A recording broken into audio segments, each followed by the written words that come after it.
ఈరోజు మన కథ బంగారు పక్షి.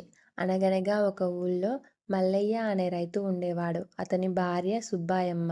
ఒకరోజు మల్లయ్య పొలానికి వెళ్తుండగా అతనికి ఒక బంగారు పక్షి కనబడ్డది. అది ఒక అరుగు మీద కూర్చొని ఉంది.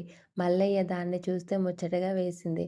అయితే అదే సమయానికి గుంటనక్క ఒకటి ఆ పక్షి వెనకాల నిలబడింది. దాన్ని తినడానికని వెళ్తుంది. అప్పుడు మల్లయ్య వెంటనే తన చేతిలో ఉన్న కర్రను ఆ నక్క మీదికి విసిరాడు. ఆ బంగారు పక్షి ఉలిక్కిపడి చూసేసరికి గుంటనక్క తన వెనుక ఉన్నది. వెంటనే అది ఎగిరిపోయింది. గుంటనక్క కూడా అడవిలోకి పరుగు తీసింది. ఆ బంగారు పక్షి చాలా మంచిది. నన్ను రక్షించినందుకు నీకు చాలా ధన్యవాదాలు మనిషి అనుకున్నది తన మనసులో.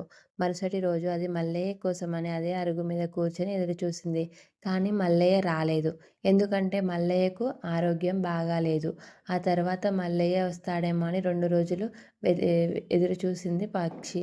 అయినా రాలేదు. ఆ 2 రోజుల తర్వాత మల్లయ్య ఆరోగ్యం బాలేక చనిపోయాడు. కానీ ఆ విషయం తెలియని పక్షి ప్రతిరోజు వచ్చి అరుగు మీద కూర్చొని ఉంటుంది. అయితే ఒకరోజు వెళ్ళి ఎలాగైనా తనని కలవాలంటూ తన ఇంటికెళ్ళింది. అప్పటికి దానికి అర్థమైంది మల్లయ్య లేడు, చనిపోయాడని. అయితే భర్త లేని సుబ్బాయమ్మను చూస్తూ దానికి చాలా జాలి వేసింది. ఆనాటి నుండి అది ప్రతిరోజు వచ్చి మల్లయ్య ఇంటి ముందు ఒక బంగారు ఈకను వదిలి వెళ్ళటం మొదలుపెట్టింది. సుబ్బమ్మ ఆ ఈకలను ఒక్కొక్కటిగా పక్క ఊర్లో వెళ్ళి అమ్ముకునేది. ఒక్కొక్క బంగారు ఈకను చాలా డబ్బులొచ్చాయి. అంతలో బంగారు పక్షి మరిన్ని ఈకలు వదిలి వెళ్ళేది. అలా రాను రాను సుబ్బాయమ్మకు ఊళ్ళోకెల్లా ధనవంతురాలైంది. సంపద పెరిగే కొద్దీ ఆశ కూడా పెరిగింది. తన ఈకలను ఇస్తున్న బంగారు పక్షిని పట్టుకొని ఈకలన్నీ పీక్కొని ఒకేసారి అమ్ముకొని పెద్దగా ధనవంతురాలవ్వాలని తనకు అత్యాశ పుట్టింది.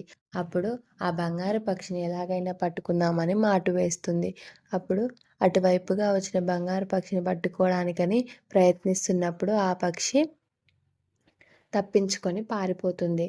తర్వాత ఆ సుబ్బాయమ్మ ఎంత ఎదురు చూసినా గాని ఆ బంగారు పక్షి తన ప్రాణాలకే ముప్పు ఉందని భావించి అటువైపుగా రాదు. అప్పుడు ఆ బంగారం కూడా సుబ్బాయమ్మకు దక్కకుండా అవుతుంది. అత్యాశకు పోతే ఉన్నది కూడా పోయిందని సుబ్బాయమ్మ బాధపడుతుంది. ఈ స్టోరీ మీకు నచ్చినట్లయితే లైక్ చేయండి, షేర్ చేయండి, కమెంట్ చేయండి.